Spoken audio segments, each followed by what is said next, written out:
Recovered alcoholic, my name is Pat Rogan. Rogan. Thanks to the 12 steps of Alcoholics Anonymous outlined in this big book of Alcoholics Anonymous, which is the program of AA, I've recovered from a seemingly hopeless state of mind and body, and for that I'll be forever grateful.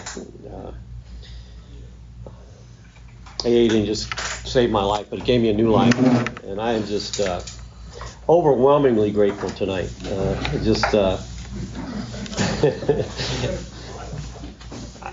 I said this last time I was up here, and I'm sure most of us are not here because our life was going so well that we just wanted to enhance it, and make it better. I came in here because my life was freaking falling apart. It had fallen apart, and I don't think I'm alone in that area. I don't think any of us, when we were in high school, said when we want to grow up, we want to be in AA. Surely that wasn't my goal, and I have to say this again because of just how grateful I feel tonight, and overall is that I had a lawsuit, a restraining order.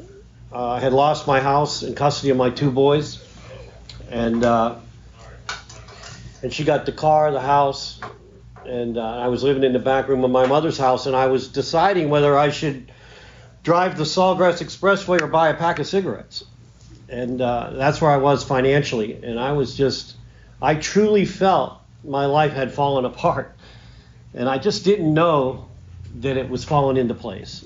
And I think that if you're new here, you need to realize that your life is falling into place. It's not falling apart, although it may feel that way. And it surely did when I got here. I really felt like that I needed to get my shit back. You know what I mean? That was my goal. I couldn't even hear the speaker because all I was thinking was, how am I going to get that house back? How am I going to get those charges dropped? How am I going to get that lawsuit dropped? And how am I going to get my kids back? And I hate to admit this, but my house was higher than my kids. Because I was the house. Anybody knows me, I was the house. If you ask me how I was doing, I said I lost the house.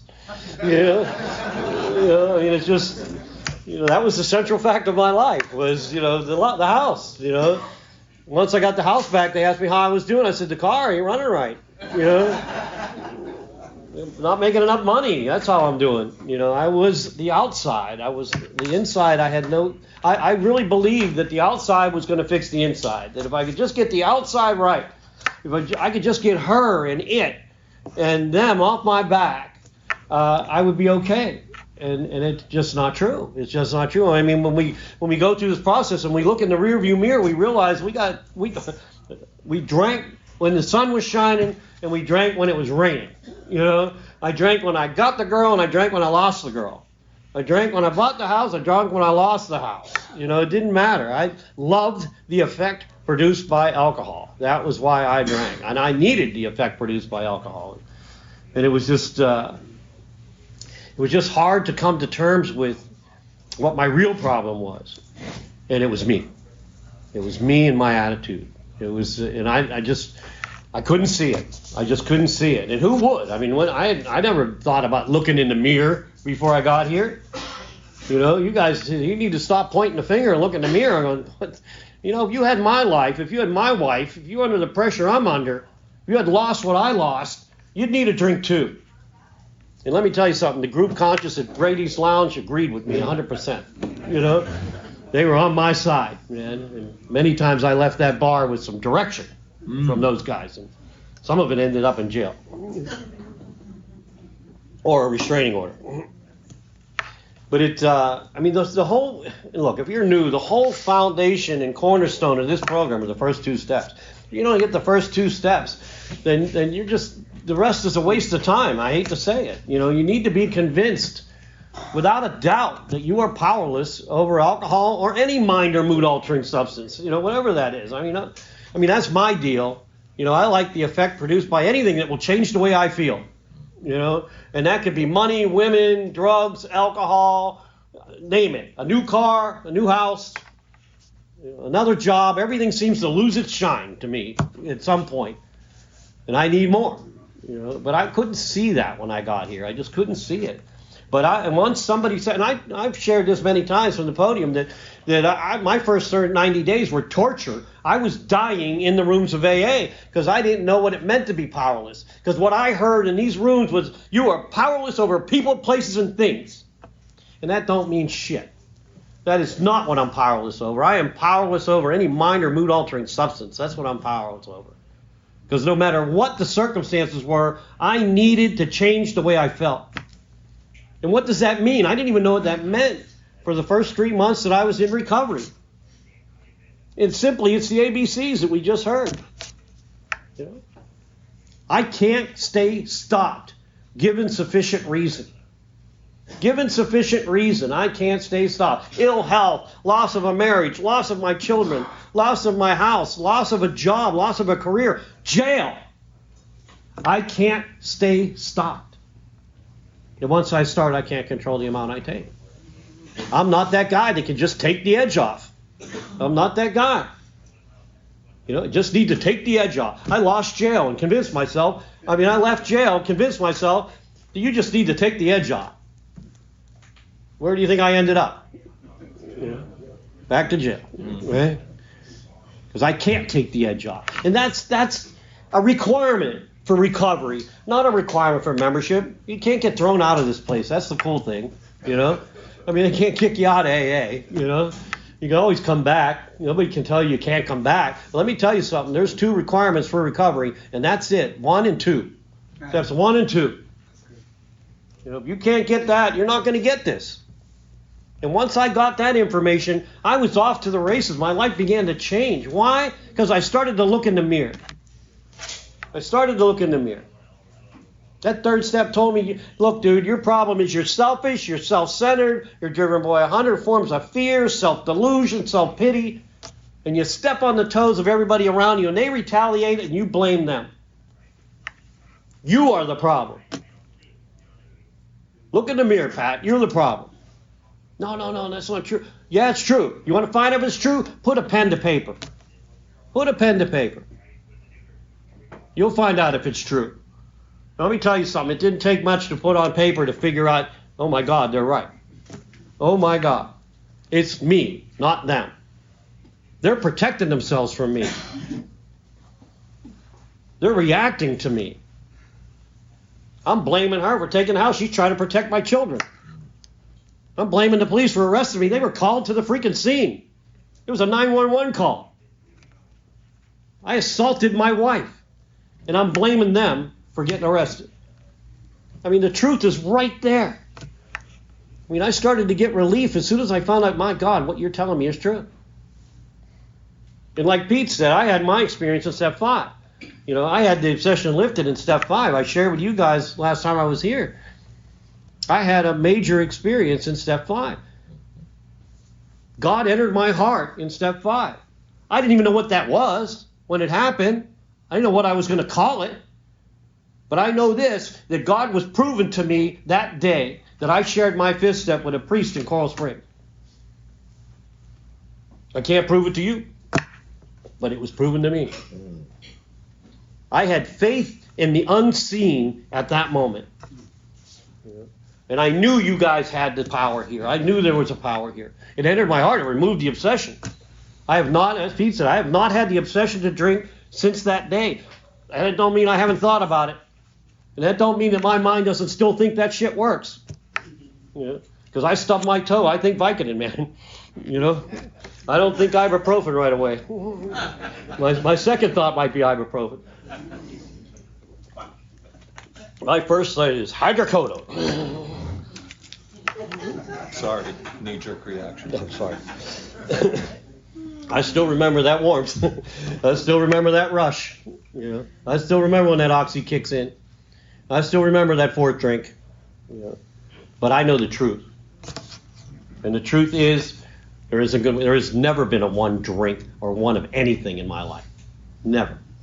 And here's the coolest thing about that. I got the same feeling in that 5th step as I got in that Vicodin. I got the same feeling in that 5th step that I got in that 4th drink. It was the first time in my life I was at peace without a substance in my body. That was an incredible moment. And I wanted more of that. I want to keep that. How do I keep that? How do I stay there? Well, that's what the rest of the steps are. That's the foundation. Those first 5 is the foundation. Now, how do I stay there? Well, you change, man. You just seen your behavior is the issue. Change your behavior. I got to change what's up here so that I can change my actions. I got to change the way I think. And then my behavior will change. And that takes a lot of practice. And that's why I believe that Bill only spent 2 paragraphs on 6 and 7, because he said, okay, practice it. Start practicing. And then when we get to 10, we're going to see 10 brings us right back to 6 and 7 on a moment-to-moment basis. Brings us right back there. As soon as I get out of the sunlight, I can get right back into the sunlight. What a miracle this place is. What an absolute miracle, you know? And man, I can't tell you how grateful I am. I can't even explain it. You know, I just can't. I would not be, I don't think I'd be drunk or high. I think I would kill myself if I hadn't found this program. I suffer from something internally. Clapton describes it as torment. I love that line. I was a tormented child, he says. Yeah, I was a tormented child. And when I was a tormented teenager. And I didn't find peace until a bottle of Boone's Farm Strawberry Hill came across the table. You know? And for the next 20 years, I chased that. I found peace, and I was never going back to being tormented again, or feeling less than, or not feeling part of. The problem is, as Pete said, I became who I hung out with. You know? I didn't know. Who knew anything about alcoholism? If I would have looked at my family tree and saw that there were bottles hanging off, that wasn't for you. No.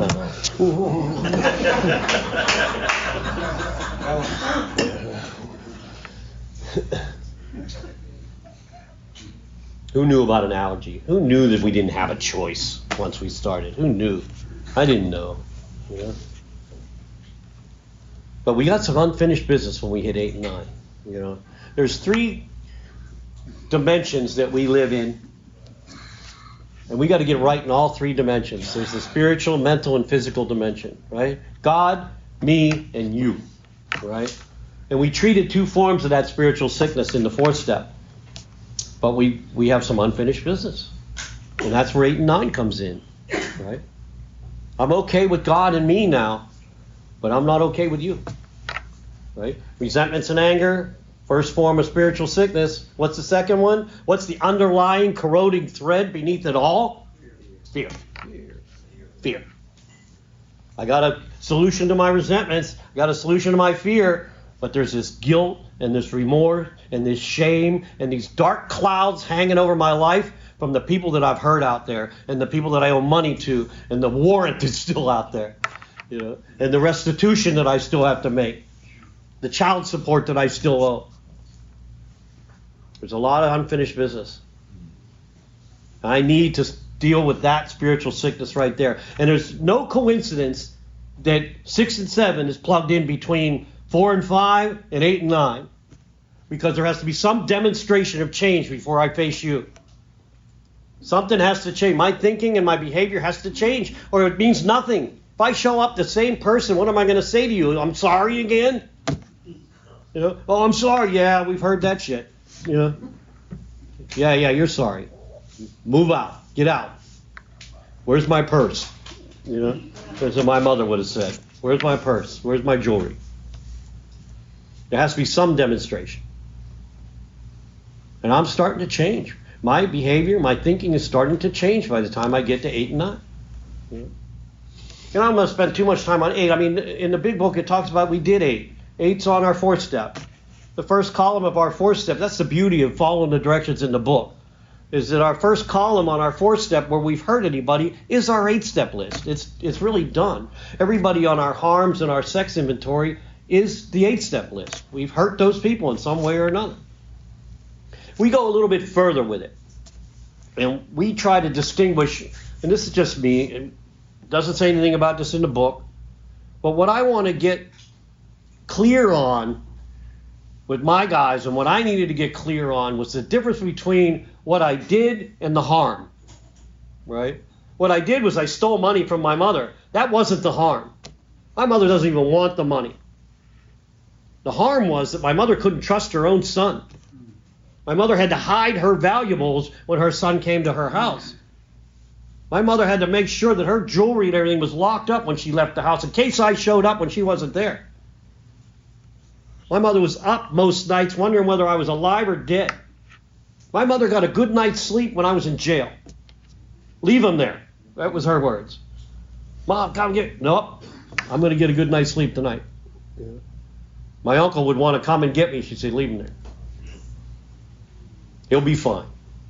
Yeah. There's the difference, right? I cheated in my marriage. That's what I did wrong. That's not how I harmed her. My God, she may never trust anybody ever again, right? She put her whole life in my hands, and I betrayed her.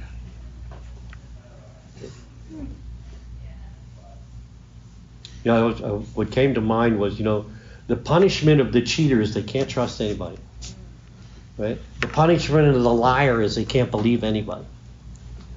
The punishment of the thief is somebody's always out to steal my shit.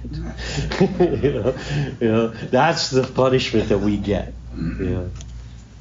That stuff has to change, man. And I had to get clear on what I was really making amends for. Am I just going to go to my mother and say, I'm sorry I took your money, I'm going to start making payments? She didn't want the money. She wanted her son. My ex-wife didn't want an apology. She wanted loyalty. She wanted trust. And that list goes further, by the way. Just when I cheat on my wife, guess who else I hurt? My children. Guess who else I hurt? She was married. Right? It goes a lot further than what it was, than just that person that I betrayed or hurt. So we like to get clear on who did I hurt, what did I do, what was the harm,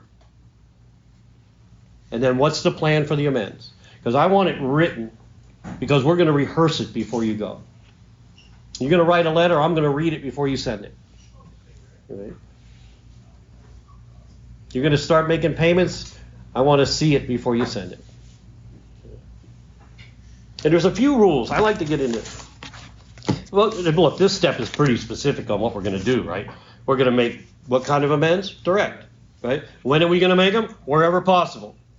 When are we not going to do it? When it will hurt that person, when it will hurt other people. And we are not another. If your sponsor says you are, I disagree. We are not another. This book says over and over and over again that we will be hard on ourselves and easy on them. That if we should be willing to face jail if it means that we'll stay sober. We should be willing to go to any length for recovery. It never says that I'm another, I'm not going to do it because it'll hurt me. It never says that in this book. Never. So tell your sponsor if he says you are another, I disagree. That's all. Tell him Pat said so. We go to them in a helpful and forgiving spirit. Helpful and forgiving. How am I going to help this person? By repairing the damage done. And if they've done something to hurt me and I got that, I feel like I paid them back, or I did this because they did that, we go to them with a forgiving spirit. This is not about them. This is about us.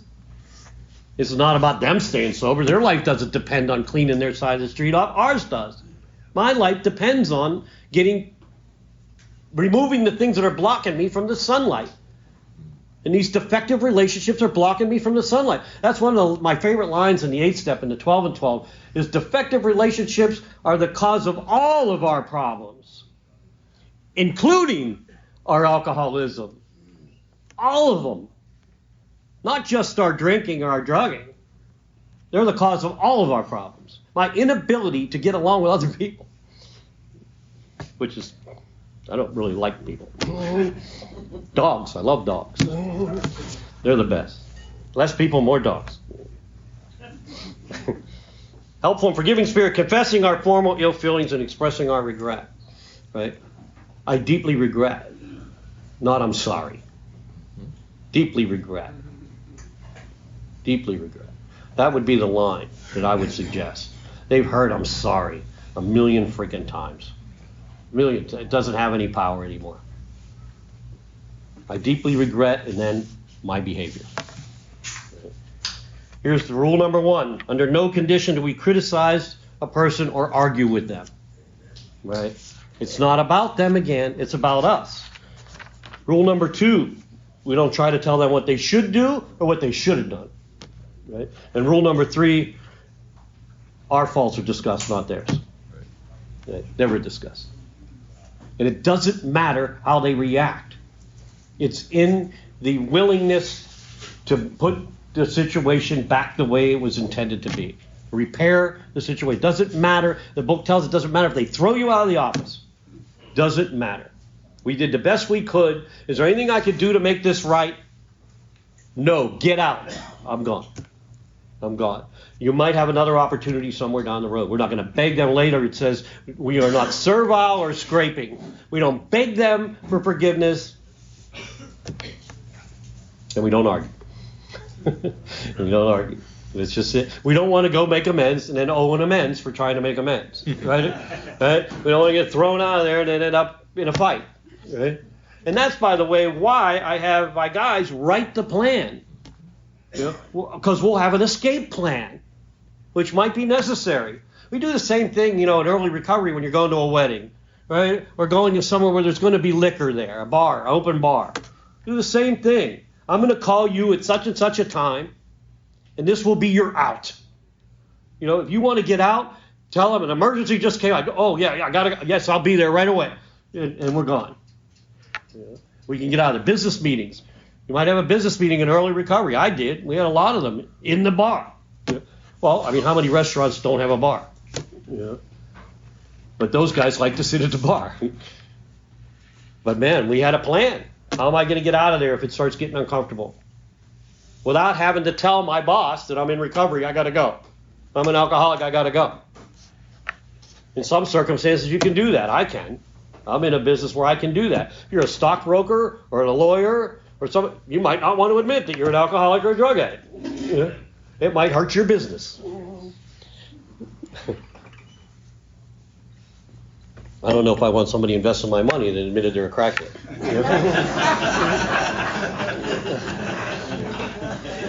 Just saying.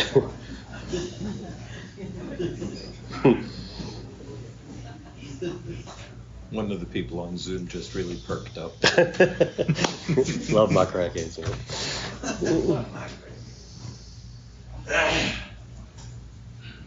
They give us a few different types of amends. Money, criminal, relational, family, and then they go into some indirect amends. Bill pretty much touches base in the book on every specific type of amends there is. Mine were mostly money. I used to sit there, Brian and I would be reading the doctor's opinion, and I would look at him and go, am I going to have to call the IRS? And he said, Pat, we're on step 1. I said, yeah, but I'm looking ahead there. I see this confession thing and this 9th step thing, making amends thing. Am I really, am I going to have to call the IRS? And he says, well, we'll talk about that when we get there.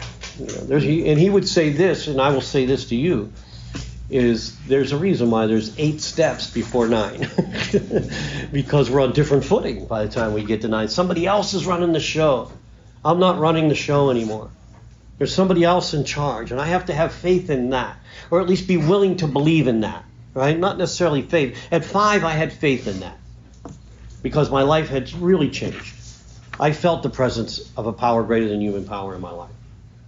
And I knew it was going to be okay. I didn't know what it was going to be, but I knew it was going to be okay. Without a drink, by the way. Without a drink, which is incredible. But I didn't have to call the IRS, by the way, they called me.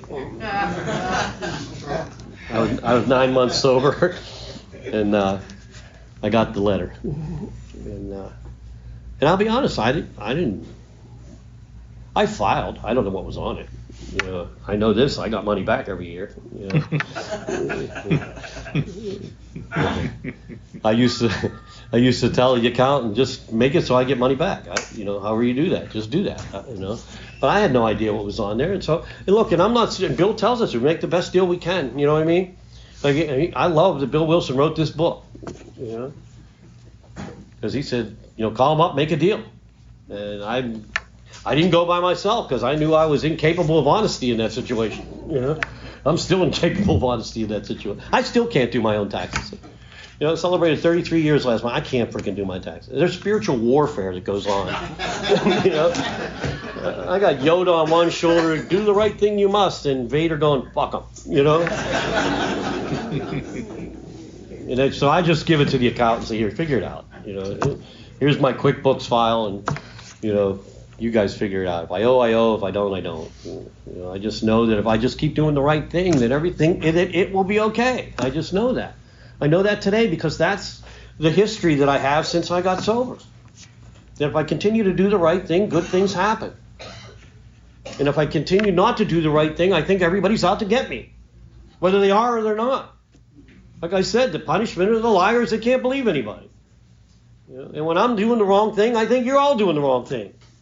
Cheaters think everybody cheats. That's just the way it is, whether they do or not. But I got an accountant. I said, we're going to see the IRS. And I went there and told him I'm in recovery. I got 9 months sober. I have no idea what's on those tax returns. And by the way, I think the reason why they audited me is because my first tax return sober, right? I got sober in March, filed in April, and then they audited me. They must have looked at that one and said, this looks nothing like the rest of them. Or some flag went up. I don't know what the hell happened. But I told him, here, this is Mr. C. He's going to handle this. I know nothing about taxes, and I left. And they handled it. I owed $800 for the year before and some penalties. And, they told me, and that's where I got the line. Stay the course. We're done. I didn't have to go back year after year after year. I wasn't going to say, no, we're not done. Let's go back some more years. No, Bill says, make the best deal you can. I love Bill Wilson. And that was it. Done. Clean. Now when those letters come from the IRS, my heart doesn't hit the ground. I'm not afraid to open it. I don't file that. Don't even open it and file it. They don't scare me anymore. Just a little more light. You know what I'm saying? Just a little more light. I had a little white powder problem when I was out there. So I racked up $100,000 in credit card debt, 50 that I ended up paying before I came in here, but I owed 50 when I got here, The only reason I paid the 50 is because I didn't want my ex to get it. I got this bonus through some company that I was involved in, and sent it to the credit card company so she didn't get it.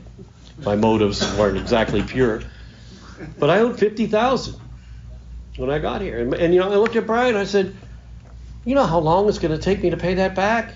He said, yeah, same amount of time as if you never send them a dime. So clean off your side of the street. Right? And I did like Bill said. I called them, made deals with them, closed some of the accounts. I'll send you $50 a month. Some of them, they wouldn't close the accounts, wouldn't stop the interest, so I'd switch it to a no-interest card for 6-8 months to a year, switch it again. Took me 10 years. 10 years sober, I was debt-free. Anything is possible here. Anything is possible. Just chip away at it. Yeah, it seemed like a large number. I'm sure there's people in here bigger numbers than that. It's just about the intention. It's just about the effort. I have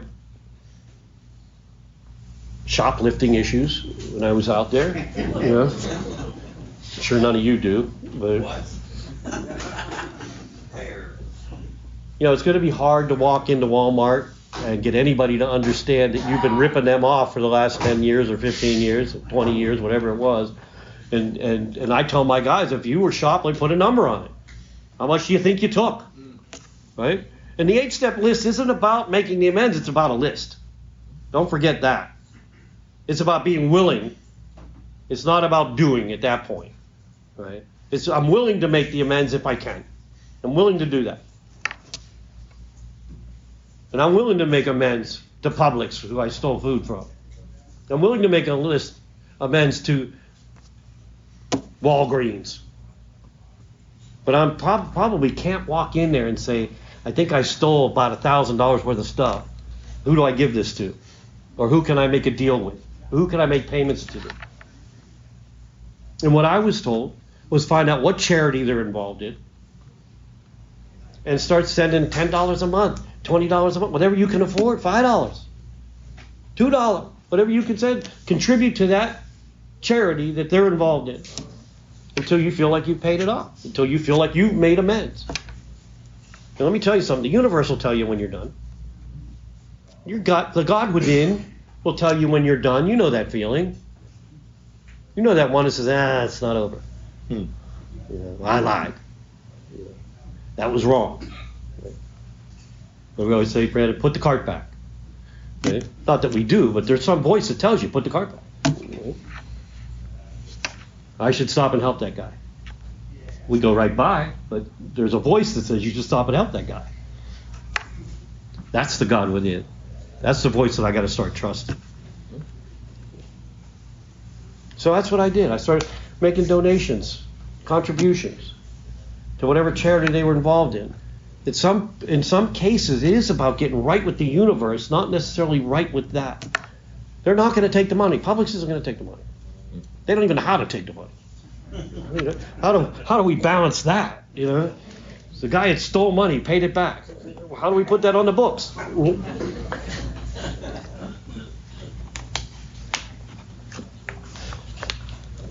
I don't know about you guys, but I had a warrant out there, and I was afraid to face it. And I know a lot of guys that are in South Florida, not just because of the weather. Yeah, they're running from the north, or the west. Yeah, and eventually we have to face it. We can't have that dark cloud over our heads. We can't look in the mirror and see those police car behind us and have our heart drop. We don't have to live like that anymore. That's not being at peace. That's still being tormented by my past. And at some point, I have to face that. And in most cases, they get it. But I'll tell you what, I have people that I have good friends that have done time rather than have that dark cloud over their life.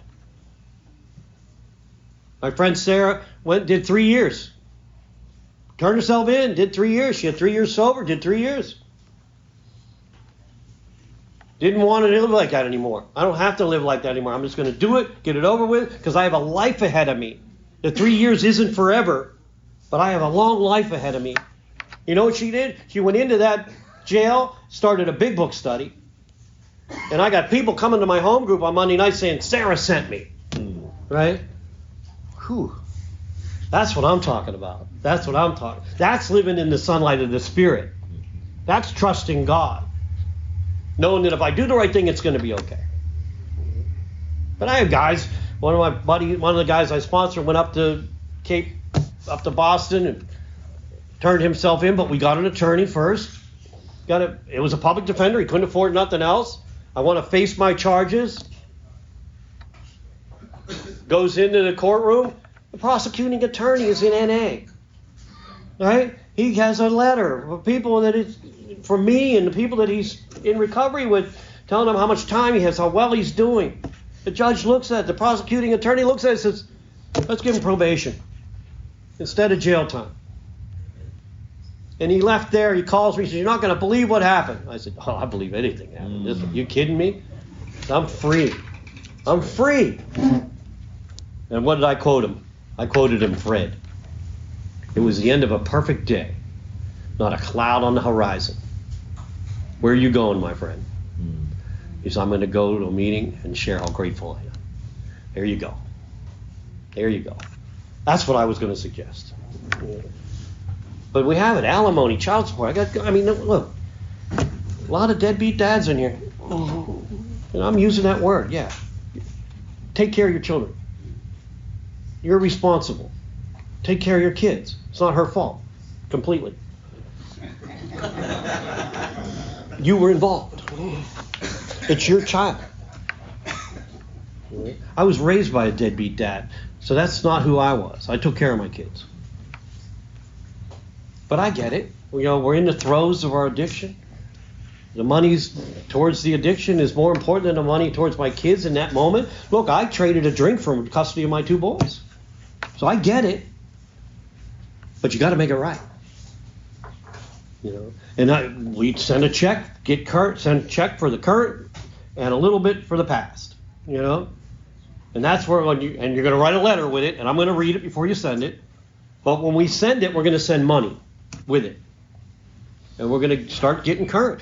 Guys that never were going to see their children again. And now have 2 of their kids living with them. I mean, Terrence, living with them. Took a couple of years.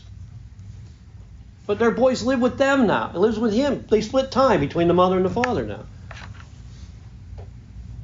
Get rid of that cloud. Got to get rid of that cloud.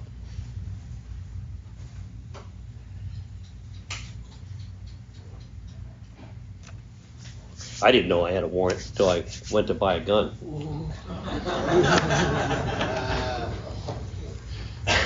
A mescaline charge. Bullshit. 1974. Can you believe that shit? I was framed. I was set up.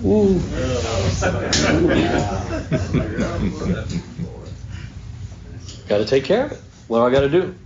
Got an attorney. Got in touch with the Pittsburgh.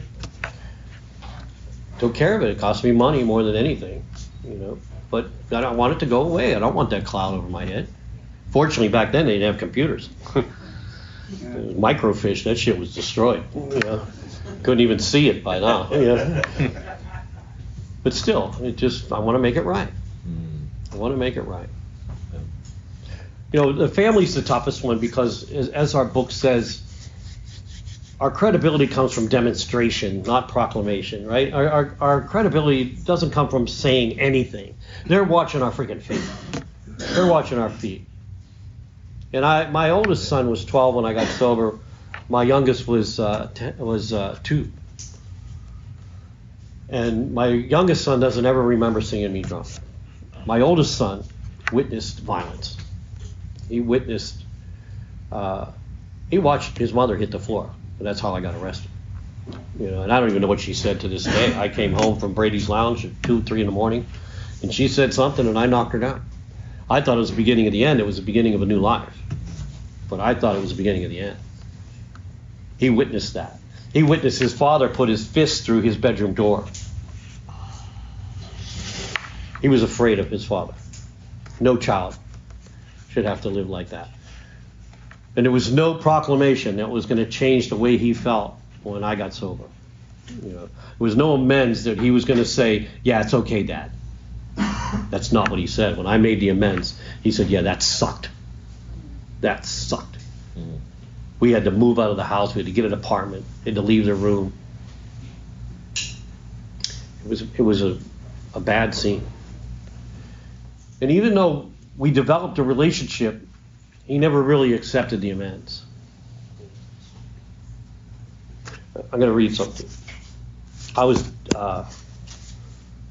26 years sober, and I was doing a step series at Palm Bay down in Miami, and I get this text from him. And it says, I want to thank you for all the skills you've taught me and the ethics that you've driven into me about working hard and doing what's right. I know there were plenty of speed bumps along the way, but I want you to know how much I appreciate you. Taking the time to let me learn and providing me with a foundation for being successful. I don't know if I really said thank you. And I just hope I can continue to be that person for my kids. I love you and I look forward to the next time we get together. That's 26 years sober. And he's accepting my amends. Right? I write back to him. Thank you so much. I'm so proud of the man you've become. I couldn't be prouder. Yes, there were bumps along the way, and I truly regret that. But you and Joe, his brother, have always been and will always be the most important people in my life. Thanks for being you. I always look forward to seeing you. I can't wait to see you again. And he writes back, don't regret anything. It was all part of the journey. Amen. One of my favorite lines in the 9th step is there's a long road of reconstruction ahead. And if it takes 26 years of doing the right thing to repair that relationship, then that's what it takes. That's what it takes. You know. I was 15 years sober. I'll end with this. I was 15 years sober, and I was doing a 9 step at one of the fraction resorts up in Pompano, and I was talking about owing money, and out of nowhere, the cop comes on my heart that I destroyed his car, the guy that kind of led to my arrest. And I decided I was going to teach him a lesson, and I destroyed his brand new Monte Carlo, me and 2 other people. I don't know why that never made my list. I don't know why when I made my 8-step list, or even when I did my 4-step, it wasn't on there. I have no idea. It just, I'm sharing with you like I was sharing with them, and it just comes on my heart. And I admit to them, oh my God, you know what just came on my heart is this car that I destroyed. And the guy, what I didn't know at the time, didn't want money. He wanted to teach us a lesson. That's what he was trying to do. He was trying to teach us a life lesson. So when he found out who it was, he just asked us to turn ourselves in, and he wasn't going to press charges. He just wanted financial restitution. But what he really wanted was to change our lives. But we didn't see it. We went there drunk. And we signed papers that we were going to pay him back. And he lectured us. I don't remember a word he said. And we left there high-fiving each other. We got away with it. And this is 15 years sober. This is coming on my heart. I went, oh my God. I realized what he was trying to do. He was trying to redirect my life. And I didn't see it. And so I tried like hell to get a hold of him. Nick M. I'll never forget him. And I'm calling Pittsburgh Police Department, Wilkinsburg Police Department where he was, trying to find out where he is. By the way, they call it stalking if you're looking for cops. They will not tell you where he is, you know, which I realized later for good reason, you know. And so what I did, I started making donations to the Pittsburgh Homeless Children Fund. I think I owed him $800 or something. It was all he wanted, you know. And each one of us pay $800. I figured it's 24 because I know my buddies weren't paying him. You know, one of them's dead, overdose. But I started making donations to the Pittsburgh Homeless Children Fund in his name only.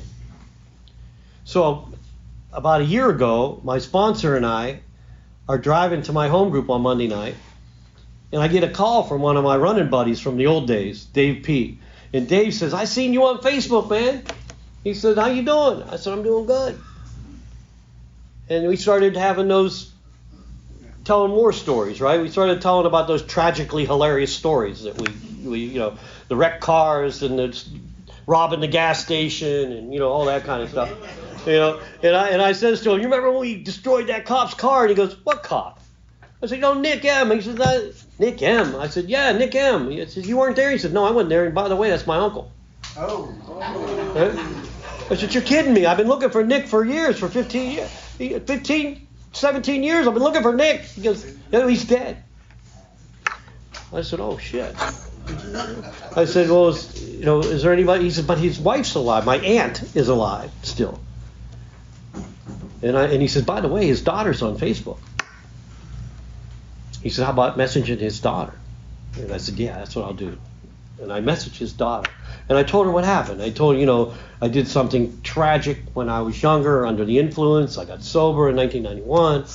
And part of my recovery is to make amends where I've done harm. And I really want to make amends to Nick, but I realize he's passed away. And so sorry for your loss. And is there anything I can do to make this right?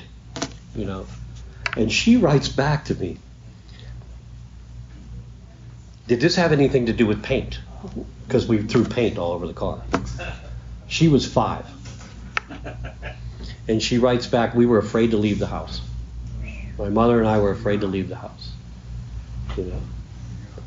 And I wrote back to her, I sincerely regret my behavior. What can I do to make this right? And she said, let me get with my mother. And she got with her mother, and the mother didn't want anything. She didn't want any. She said, I know that Nick, she writes me back, I know that Nick is looking down on you, grateful that you got your life together, because we hear stories after story after story like this from Nick. where he was trying to redirect people's lives and put them on the right course and not put them in jail. You know? And she said, you can continue to send donations to the Pittsburgh Homeless Children Fund, or you can pick another donation if you wish and continue to do what you're doing. But that's the kind of stuff that God does in this program. And here's the thing. I look forward to that. Do you know what I mean? I looked forward to making that amends. I was excited. Who would think that when you got here? That you would be excited to pay somebody back the money you owed them. Or be excited to face the person that you hurt. Right? I mean, I wish I could make amends to everybody there was out there. I wish there's people that have passed away that I owe amends to. I know guys that take their medallions to their father's grave or their parents' graves. They take letters and burn them and spread the ashes. They do all kind of different stuff. You know? To get right with God, to get right with the universe. But I'll be forever grateful for what's going on here. You know, I would have never thought that I would say I can't wait to make that amends. And that's what it felt like when I heard from Dave. Oh my God, I can't wait to make that right. You know, only God does that. We don't do that. That's not me, man. That is not me. That's God working through me. Thanks for letting me be here.